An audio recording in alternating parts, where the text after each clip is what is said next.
آپ ڈومین میں جائیں، ہم سلوٹ کریں گے. چیک کریں سر. کہتے ہیں لوگوں کا سسٹم سے اعتبار اٹھ چکا. جب بھی کوئی سسٹم عوام کا اعتماد کھو دیتا ہے، اس کی سافٹ اور نیشنل پاور ختم ہو جاتی ہے. یہ طاقت گولیوں، ٹینکوں، جہازوں اور توپوں سے نہیں بنتی ہے. واضح کرنا چاہتا ہوں کہ میں عمران خان کا باوفا ساتھی ہوں. مجھے سینیٹر بھی اسی نے بنایا. کبھی بھی اصولوں پر سمجھوتا اور آئین کی خلاف ورزی نہیں کروں گا. پاکستان کی حفاظت، اس کی سلامتی کے لیے جو بھی بن پڑا وہ میں کروں گا. جناب اس طریقے سے آج علامہ راجہ ناصر عباس صاحب نے اپنا استبدال پیش کیا ہے. آج وہ یہ بتاتے ہوئے نظر آ رہے ہیں. انہوں نے کہا بالکل میں طے ہے کہ سب سے پاپولر لیڈر نا عمران خان ہے، اور نیشن بلڈنگ یعنی قوم کو متحد اگر کوئی کر سکتا ہے وہ صرف عمران خان کر سکتا ہے. پاپولر لیڈر ہی یہ کر سکتا ہے. پلیز اس سلسلے میں ذرا سوچیں. تو میں نے کہا کہ عمران خان صاحب کی وہ تگڑی توانا آواز جو ٹویٹ کی شکل میں بند کر دی گئی تھی یا ملاقاتوں کی شکل میں بند کر دی گئی تھی، مجھے کیوں ایسا لگ رہا ہے کہ کل قومی اسمبلی میں محمود خان اچکزئی کے خطاب سے، علامہ راجہ ناصر عباس کے آج کے سینٹ کے خطاب سے وہ آواز ہر طرف گونجتی ہوئی نظر آ رہی ہے. مجھے ایسا لگ رہا ہے جی. ادھر سر سہیل آفریدی صاحب کی نااہلی، ظاہری بات ہے بہت سی چیزیں ان کے اوپر 26 نومبر علیحدہ ہے، ان کے اوپر 9 مئی علیحدہ ہے، ان کے اوپر ہری پور کا الیکشن علیحدہ ہے. سر فی الحال ہری پور والا معاملہ تو بالکل کھس گیا نا جی، بالکل ختم ہو گیا جی. ضابطہ اخلاقی خلاف ورزی کا نوٹیفیکیشن قابل سماعت ہے یا نہیں، اس پہ فیصلہ الیکشن کمیشن نے محفوظ کر لیا. چیف الیکشن کمشنر اور دیگر جو ممبران تھے اس کے 4 ان کی موجودگی میں ہوا جی. بابر نواز صاحب کے وکیل اعظم سواتی نے الیکشن کمیشن میں دلائل دیتے ہوئے موقف اختیار کیا کہ سہیل آفریدی نے 23 نومبر کو الیکشن عملے کو مخاطب کرتے ہوئے کہا اگر بدمزگی ہوگی تو صبح کی روشنی نہیں دیکھے گا، جس کا مقصد دباؤ ڈالنا ہے. چیف الیکشن کمشنر نے سوال کیا کہ صبح نہ دیکھنے کا کیا مطلب ہے. کہ وکیل نے کہا جناب مطلب ہے کہ صبح آپ کی ٹرانسفر ہو جائے گی، ایسا نہیں ہوگا. اور رہی بات ڈومین کی، تو انہوں نے اس فیصلے کے حوالے سے کہا، پوچھا نا وکیل نے کہ کیا اس کیس میں سہیل آفریدی کی نااہلی ہو سکتی ہے. ممبر الیکشن کمیشن نے سوال کیا، تو جس پہ نااہلی ہو سکتی ہے الیکشن کمیشن حکام نے کہا بالکل ہو سکتی ہے. تو پھر ان کے وکیل نے بولا جناب ضابطہ اخلاق کی مبینہ خلاف ورزی کا کیس بنتا ہی نہیں ہے. چیف الیکشن کمیشن کی سربراہی میں جو یہ بات ہو رہی ہے تو کم از کم آپ کو یہ پتا ہے کہ جہاں الیکشن تھا وہ تھا ہری پور، اور جہاں یہ خطاب کیا گیا وہ ہے حویلیاں، تحصیل ایبٹ آباد کا، جو NA 18 میں شامل ہی نہیں ہے. تو جس پہ الیکشن کمیشن ہری پور میں تھا، الیکشن ہری پور میں تھا، تو وکیل کے مطابق ڈی ایم او کے نوٹس میں ڈسٹرکٹ ایبٹ آباد درج ہے، جبکہ الیکشن کمیشن کے نوٹس میں ڈسٹرکٹ ہری پور لکھا گیا تھا.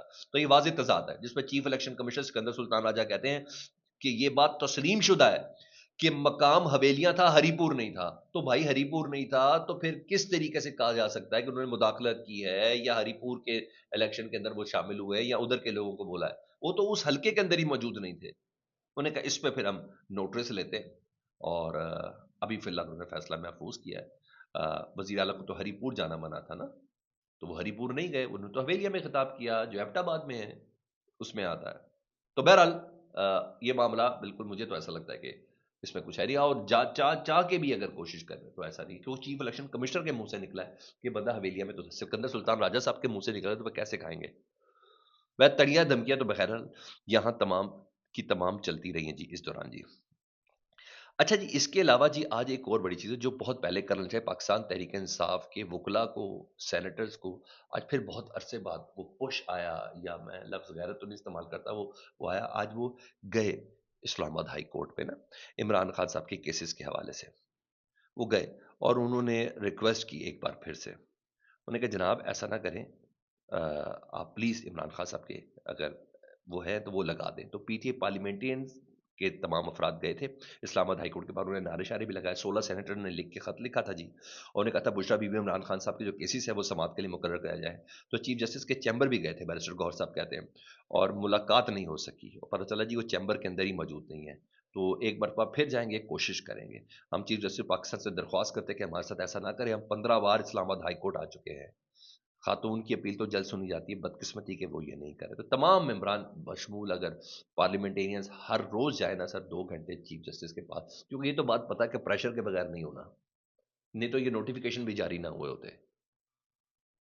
تو کہیں نہ کہیں یہ ڈالنا پڑنا ہے جس کی بنا پر عمران خان صاحب اور بشرا بی بی کے کیسز لگ سکتے ہیں، کیونکہ یہ تو ہمیں بھی بہت عرصے سے پتا ہے کہ نظریہ ضرورت کے تحت کیسز لگ رہے ہیں، بائی دا بک نہیں لگ رہے، اکارڈنگ ٹو لا نہیں لگ رہے. یہ تمام چیزیں تو بہرحال سینیٹر اعظم سواتی، سینیٹر راجہ ناصر، سینیٹر فوزیہ ارشد اور سینیٹر دوست محمد اسلام آباد ہائی کورٹ پہنچے تھے. اما راجہ ناصر آباد بھی پہلے ہائی کورٹ پہنچے، وہاں انہوں نے بات کی تو اس کے بعد ہی جا کے بات ہوئی ہے جی. تو بہرحال ہر لحاظ سے مجھے ایسا لگ رہا ہے کہ حکومت کہتی تھی عمران خان سزا یافتہ قیدی ہیں اور اس کی بات نہیں مانی جا سکتی، اس کی کوئی ویلیو نہیں ہے، لیکن آخرکار عمران خان صاحب کے اگست میں نامزدگی دونوں افراد اس وقت اچکزئی صاحب کی شکل میں اور علامہ راجہ ناصر عباس صاحب کی شکل میں پارلیمنٹ میں ہیں اور ان کے نوٹیفیکیشن بھی جاری ہو چکے ہیں اور یہ گشتے اور برشتے ہوئے باقاعدہ طور پر نظر آ رہے ہیں. آج نا قومی اسمبلی کا بھی اجلاس ہو رہا ہے، سینٹ کا بھی اجلاس ہو رہا ہے، اس وقت خطابات بڑے دھواں دار جاری ہیں. تو ان خطابات کے دوران جی مجھے طلال چودھری صاحب کا خطاب بھی آیا، وزیر مملکت برائے داخلہ ہے جی. ان کے خطاب میں کچھ چیز پازیٹو تھی، کچھ نیگیٹو تھی. میں نے کہا میں آپ کے سامنے بولوں. سب سے پہلے ذرا جو نیگیٹو میری سمجھ میں نہیں آئی، آج پھر وہ کیس اسٹیبلش کرتے کہ سہیل آفریدی آپریشن نہیں کرنے دے رہا اور وہ کہتے ہیں کہ سہیل آفریدی کی ایما پہ ہی آپریشن ہو رہا ہے. ٹھیک ہے، وہ کہتے ہیں دہشت گردوں سے ہمدردی نہیں ہوگی. بھائی کس نے ہمدردی کیا ہے؟ ان کے خلاف صرف ایکشن ہوگا. انہوں نے کہا بھائی کس نے کا ایکشن نہیں ہوگا؟ نیشنل ایکشن پلان پہ ابہام پیدا کرنا اور اسی نکتہ چینی کرنا جس سے دہشت گردوں کو فائدہ ہو. کے پی حکومت کس کی ہے؟ اس وقت کے تمام ایکشن نئے وزیر اعلیٰ کے فیصلے کے بعد ہو رہے ہیں. اور بھائی وزیر اعلیٰ کل بھی کہہ رہا ہے یار ہمارے ساتھ بیٹھو بات کرو، ایک بار پالیسی ہمارے ساتھ مل کے وضع کرو. تو طلال چودھری صاحب پتہ نہیں آپ کون سی گردان دے رہے ہیں. مجھے تو مکمل طور پر انڈرسٹینڈنگ اور عوام کو بھی مکمل طور پر انڈرسٹینڈنگ آپریشن کے خلاف نہیں ہے جی. وہ کہہ رہے ہیں اور جو بھی کچھ کرنا ہے، جو بھی اسٹریٹجی کے خلاف نہیں ہے، جو کچھ کرنا ہے ہمارے ساتھ بیٹھ کے کریں، بیٹھ کے کریں. یہاں ان کے جملے سے میں اتفاق کرتا ہوں. کہتے ہیں کے پی اور فاٹا کیوں جل رہا ہے؟ وہاں سی ٹی ڈی نہیں بنی. ویسے سی ٹی ڈی ہے ان کے پاس. انہوں نے کہا پشاور جیسے شہر میں سیف سٹی کیمرے نہیں ہے، نہ ہی کوئی فورنزک لیب ہے. بالکل درست کہا. اس کو مزید سیف سٹی ہونا چاہیے پشاور کو، اور مزید فورنزک لیب ہونی چاہیے. فورنزک لیب تو کراچی میں بھی نہیں بنی، جو آگ لگی ہے ابھی گل پلازا کی، اس کی بھی لیب ادھر آنی ہے. اور کس لیب کی ذکر کر رہے ہیں؟ پنجاب کی فورنزک لیب جو مریم نواز صاحبہ جس کی سربراہ ہے، جو پنجاب حکومت کے سپرد کر دی گئی ہے، وہ بھی آزاد نہیں رہی. نہیں تو سہیل آفریدی صاحب اس کے اندر شامل نہ ہوتے 9 مئی میں. وہ فوٹیج کہاں کی تھی؟ مارچ کی تھی، ادھر زمان پارک والے گھر کی. تو اب تو وہ بھی اس کی بھی کریڈیبلٹی ختم ہو گئی. لیکن بہرحال آپ کا یہ جملہ درست ہے، اس پہ بالکل غور کرنا چاہیے کہ اگر چاہے تو یہ تمام چیزیں بہتر کی جا سکتی ہیں، بہتر کی جا سکتی ہے. لیکن آپ یہ کہیں کہ آپریشن نہیں. میں نے بڑا کیٹاگوریکلی پوچھ لیا، سہیل آفریدی سے بھی پوچھا ہے، ان کے ترجمانوں سے بھی پوچھا ہے، میں نے شاہد خٹک سے بھی پوچھا ہے، میں نے مینا خان سے بھی پوچھا ہے، میں نے تمام سے بات کی ہے. وہ کہہ رہے باروں بار نہیں بات کریں کیونکہ اس سے پہلے 22 آپریشن ہو چکے ہیں. اس بار بتائیں اسٹریٹجی کے ہم لوگ، اور اس میں کوئی بری بات ہی نہیں ہے. مجھے سمجھ نہیں آ رہی اس میں کیا بری بات ہے. آپ کو آ رہی تو مجھے فیڈ بیک میں ضرور بتائیں. اپنا بہت خیال رکھیں جی. اللہم صلی علی محمد و آل محمد.